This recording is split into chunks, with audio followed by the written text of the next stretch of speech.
As it courses to the sea, water plays a dramatic role in shaping our environment. Life abounds where water is plentiful and clean.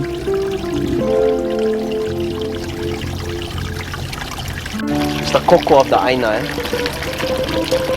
Without water, nothing can survive. Every little thing that you do has a potential impact on water quality, whether it's at your house or out here on the farm. Anything that goes in that storm drain is going to wind up in the ocean. Dumping your engine oil in a sewer, your household cleaning fluids.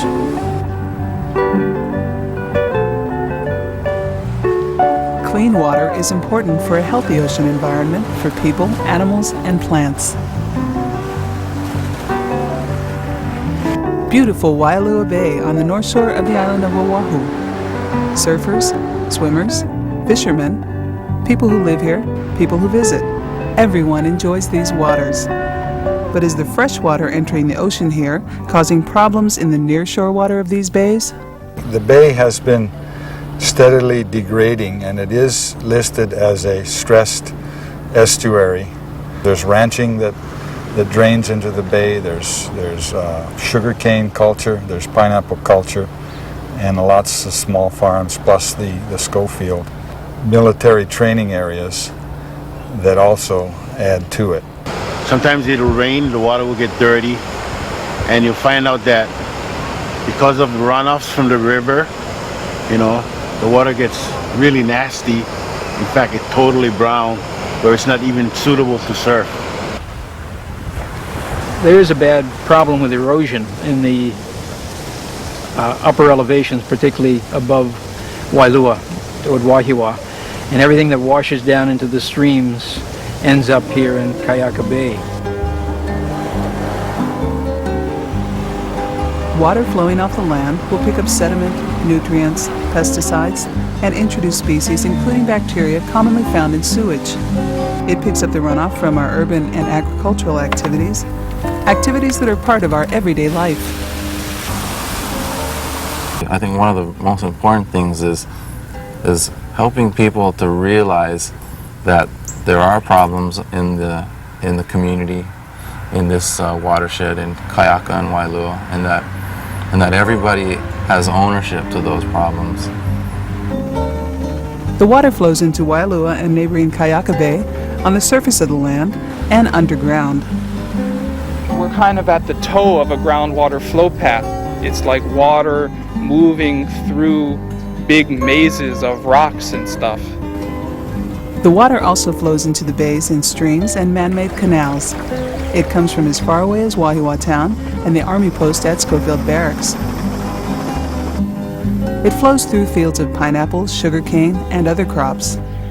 Near the shore, small farms are fed by springs from the water flowing underground through this watershed. So who is responsible for protecting the quality of water flowing into the ocean? Federal, state, and local government agencies monitor and regulate water usage and discharge. But it is people using water in their daily activities who really affect water quality. But all of my last 10 or 15 years have been involved in managing the field operations of a large sugar company. I was responsible for the growing and the harvesting of the crop to make a profit. However, coupled with that is the responsibility for the husbandry of the land and the maintaining of the land and the reduction of soil losses through the farming operation.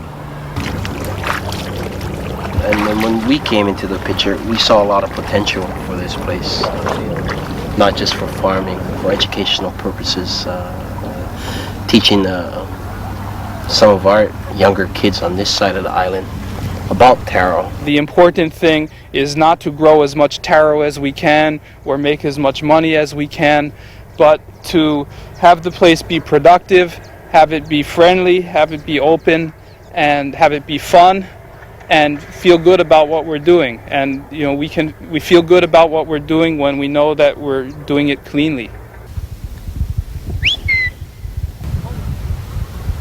You have to have a certain amount of personal pride in what you do, which I do have, and you know, this area that I live in it's a beautiful area, and we all need to take a part in trying to maintain good conservation practices.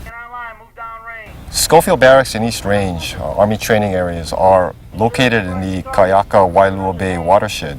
So anything that we do up in this area, any kind of soil erosion caused by maneuver damage, will eventually end up in the streams and flow down into the ocean. I'm responsible for providing training facilities and lands for the military training units using the Army land. I'm also responsible, therefore, as a land manager, is to be a good steward of those lands and protect them. In the environmental sense, we provide them with the vegetation that they need to that's conducive for their training.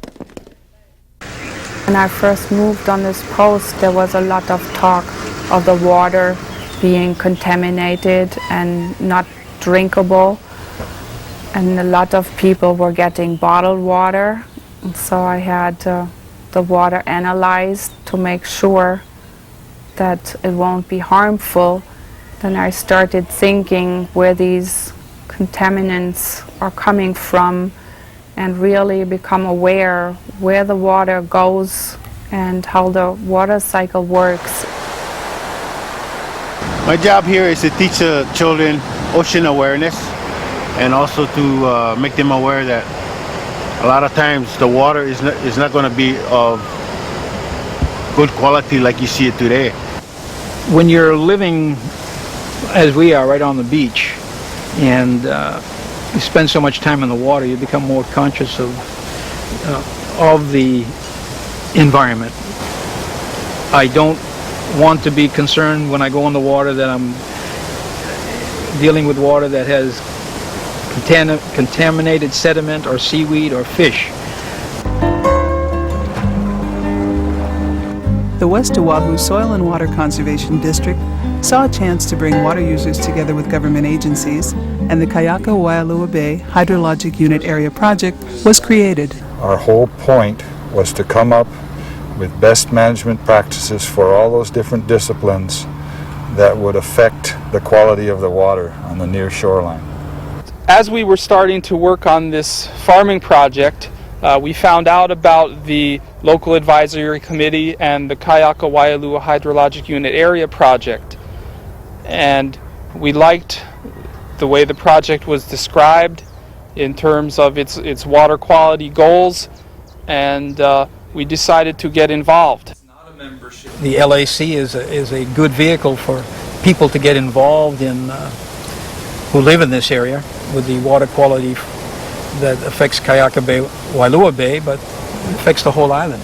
You know, there's really a lot of good work going on, a lot of good educational work, a lot of frank discussion of water quality issues, and also now a lot of good data collection on what's happening in our streams and in the bay waters of Kaika and Wailua. We're trying to analyze and find out how the ocean is being affected by runoffs in water and whether it's killing off certain species of Lineau. And we're trying to find out also whether it's affecting the fishes and the animals in the ocean. It's also been an opportunity for us to become involved with other farmers who do things a little bit differently than we do. Dole pineapple, Del Monte pineapple, and Wailua sugar, you know, they're the three biggest agricultural ventures in this area. And so we've been learning how they do things, they've been learning how we do things, and sometimes there's some friction there, but you know, at least it's a chance for us to get together. Once you start tilling the ground, once you start farming, once you start disturbing the soil and the land, then you're in for all these things to occur. And that's erosion, runoff, what do you apply to the ground, is that going to run off, and so forth. So you have to find the best way to do it and wind up with the least damage to the environment and the land and still be able to do the farming. The Natural Resources Conservation Service helps landowners understand and put into practice good conservation measures. What I've tried to do as an approach is provided people with alternatives to use of pesticides and herbicides, and as well as alternatives to fertilizers or uses of fertilizers that are extensive, that would amount to either surface losses or leaching to the groundwater. Thousands of acres in the watershed are cultivated by corporate farmers. The project is helping develop farming methods that help stop harmful agricultural runoff. We have put together several projects which target the worst areas of concern, such as how we farm in the fields, putting in diversion ditches, waterways, grassed waterways, settling basins to collect water and settle out silt before it's released into the streams that go to the ocean.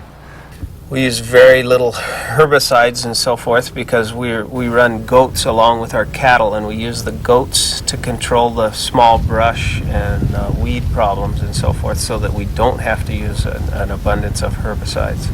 So we don't have a real chemical type runoff to worry about. So most of it would be silt. I guess probably the single most important thing would be creating check dams in the runoff streams, because the topography of our land, in the winter when you get hard rains, you get all the soft silt comes off the topsoil, it runs down into these gulches and goes straight off into the ocean. So if we put in enough check dams, it stops a lot of that silt. The other thing is managing your grazing practices so that you don't create new runoff. Preventing unwanted runoff can be as simple as planting ground cover, low-lying vegetation that holds the soil in place.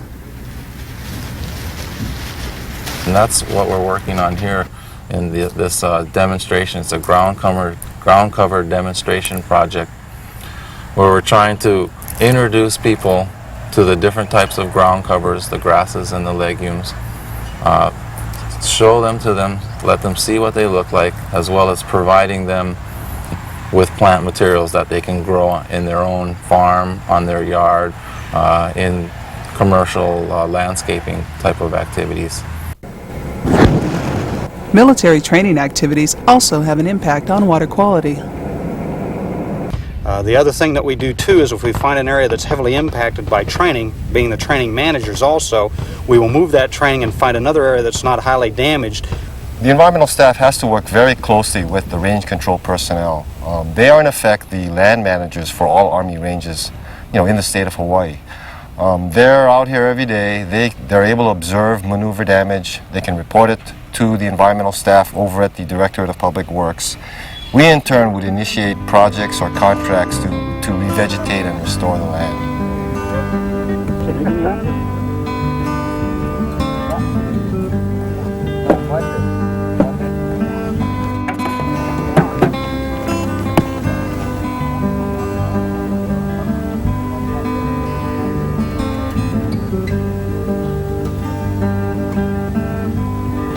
Good water quality in the future takes commitment from everybody who uses and lives on the land today.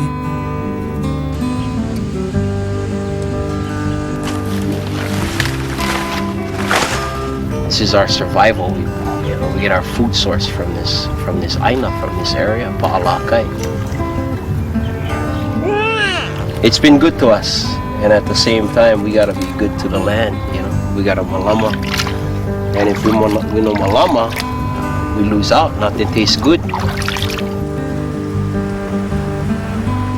We're part of the problem. We live here in Hawaii, so we have to do something about it. If we don't take care of the land and try to maintain it, then it breaks down and it ends up out in the ocean. And if that's happening, then I'm not getting the productivity out of it that I should be getting out of it, or that I could be getting out of it. And so that's why I feel good conservation is good business. This project is not going to be an overnight type of success. It's one sprig at a time, even if it's one person like myself planting one sprig of grass.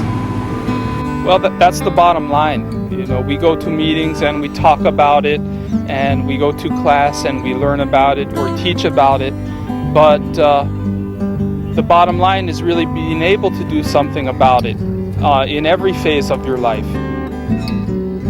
Together, these citizens, these agencies, these corporate ventures are working towards common ground, clean water.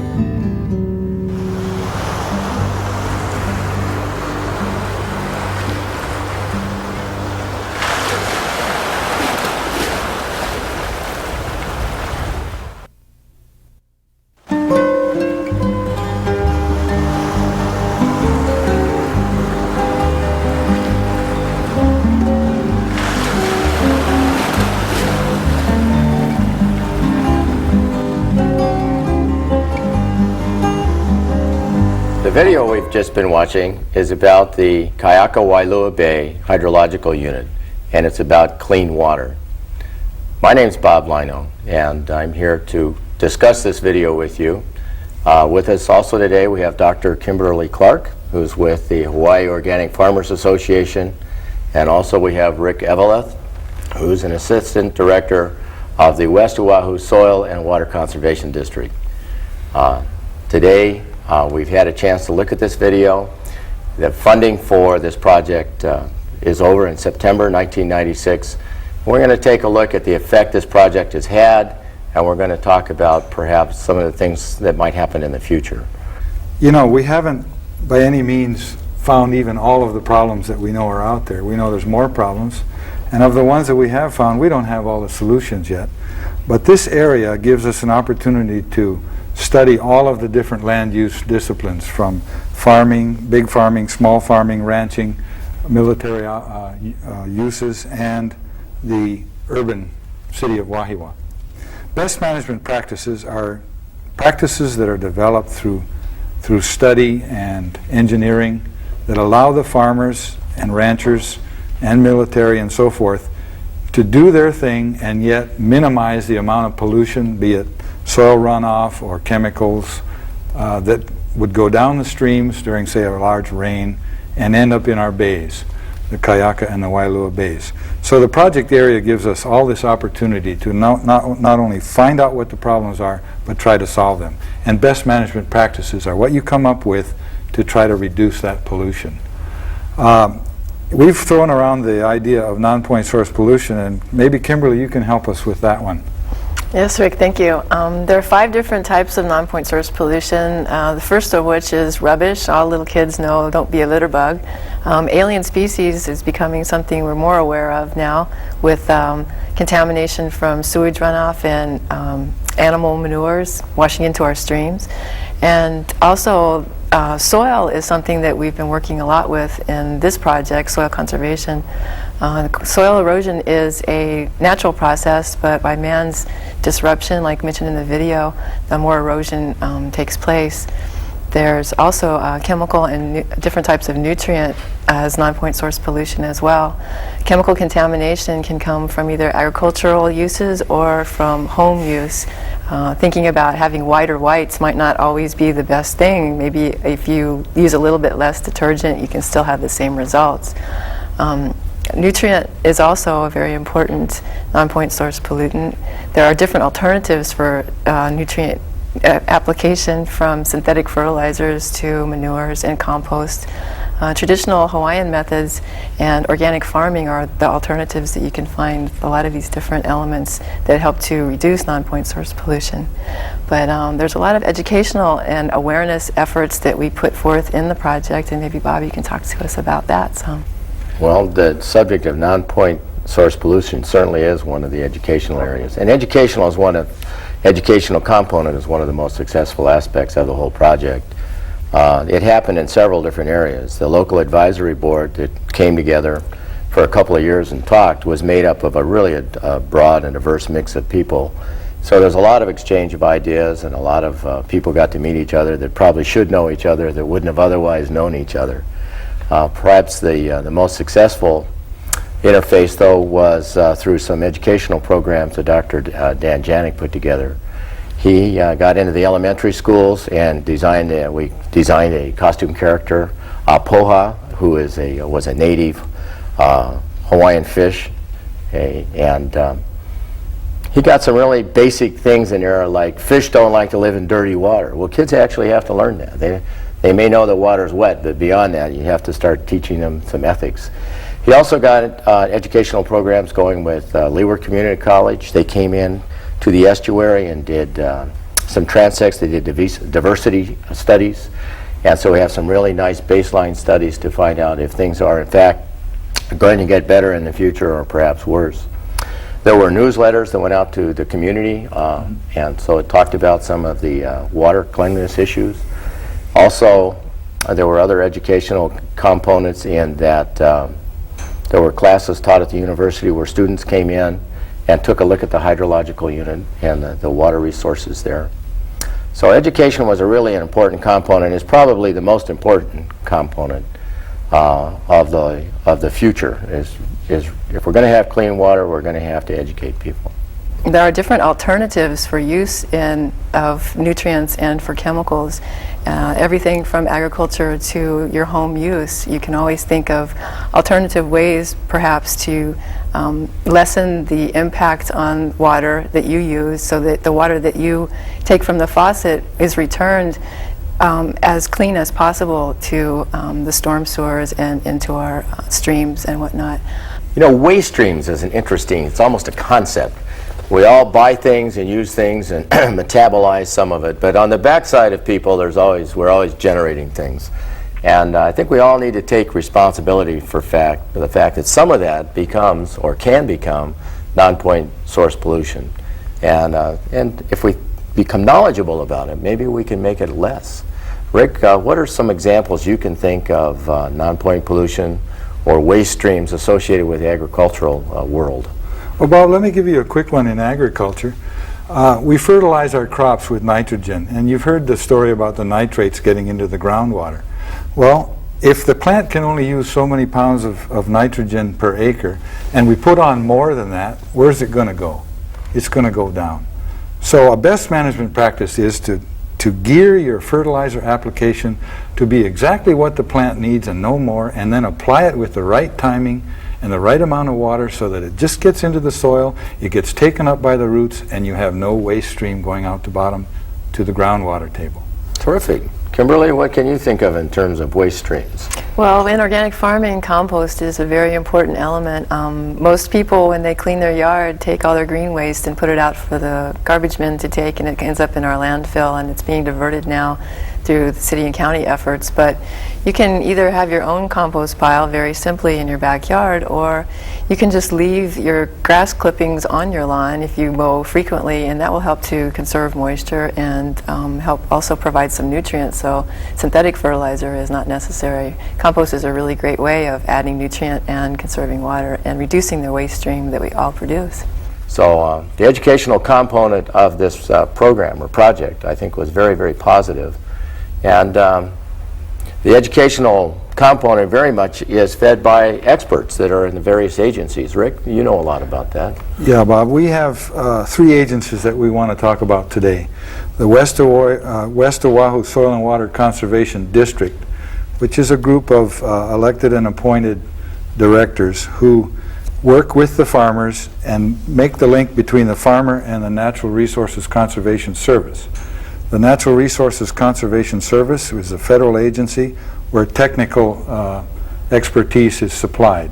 So between these 3, the farmer, the West Oahu Soil and Water Conservation District, and NRCS, you come up with a conservation plan, and the farmer becomes a cooperator.